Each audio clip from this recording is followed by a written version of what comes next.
Marc Marquez is rewriting the MotoGP history books again. The six-time Premier Class champion stormed to victory in Brno on Sunday, claiming his fifth consecutive Grand Prix win, and in the process, smashing a long-standing Ducati record.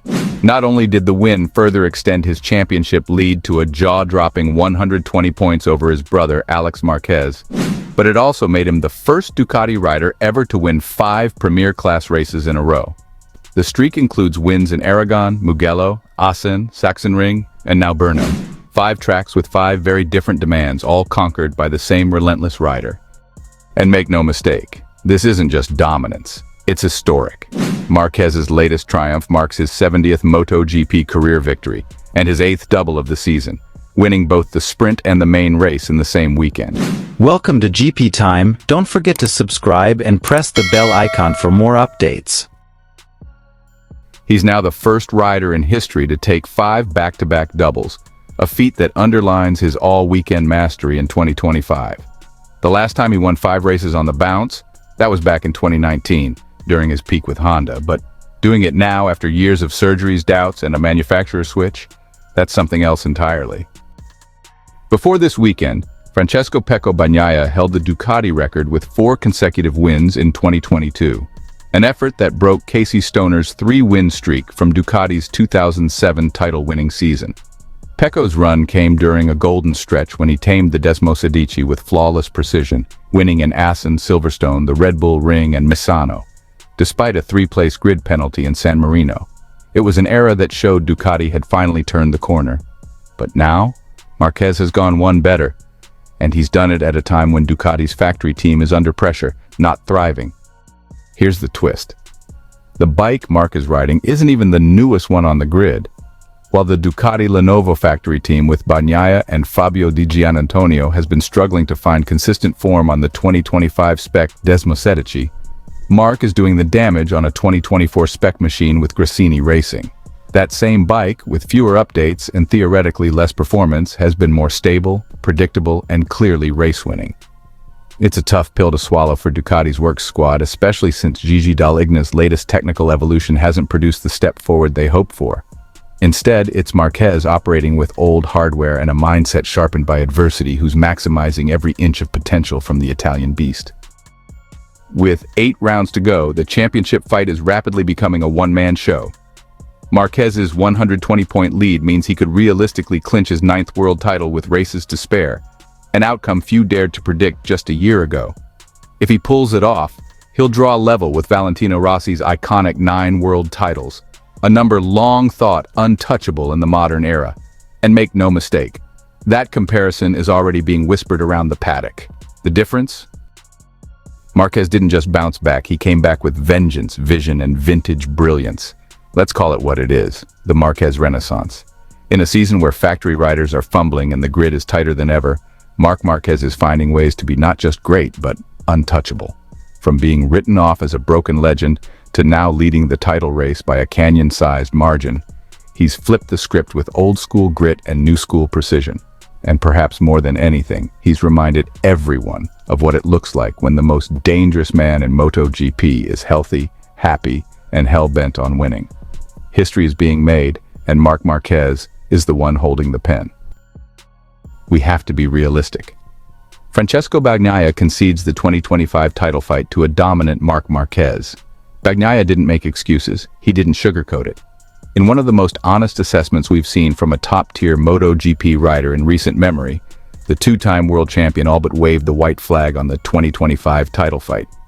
After a weekend of small gains and big frustrations at the Czech Grand Prix in Brno, Bagnaia took to Instagram not with celebration, but with resignation. It's hard to think about fighting Marc in this condition, he wrote. We have to be realistic. That one line speaks volumes, because if there was one rider the MotoGP world expected to take the fight to Marc Marquez this year, it was Pecco Bagnaia, Ducati's golden child, the calm, calculated craftsman. But 12 rounds into the season with just 1 win, 1 pole, and a 168-point deficit to the now untouchable Marquez, the gap between potential and reality is no longer something he can ignore. Despite being equipped with Ducati's much-hyped 2025 Desmosedici, the #1 rider has struggled to adapt.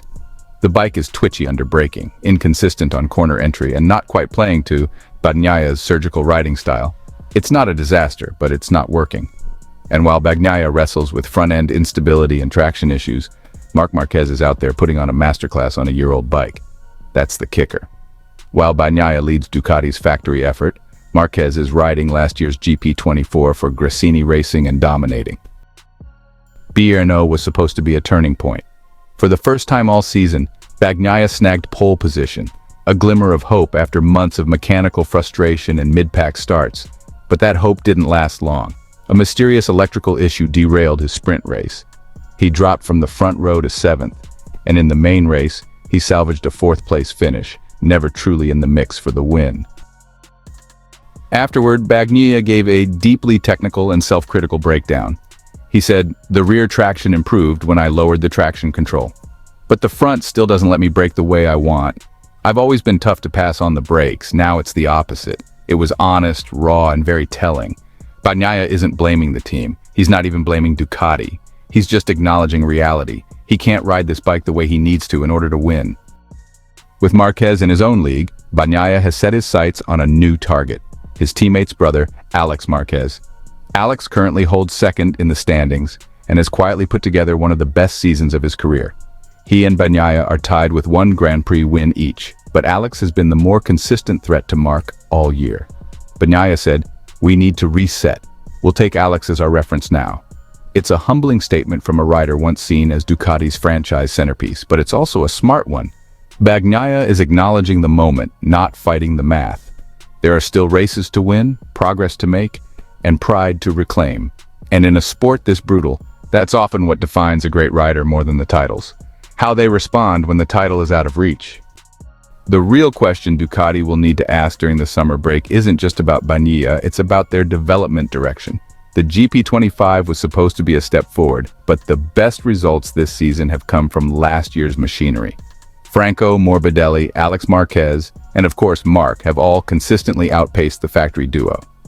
With Gigi Dall'Igna under pressure to deliver both innovation and results, Ducati's technical strategy may face serious revision, especially if the guy leading your championship by a mile is on a bike you've technically moved on from. Francesco Bagnaia may no longer believe he can catch Marc Marquez in the standings, but that doesn't mean he's quitting.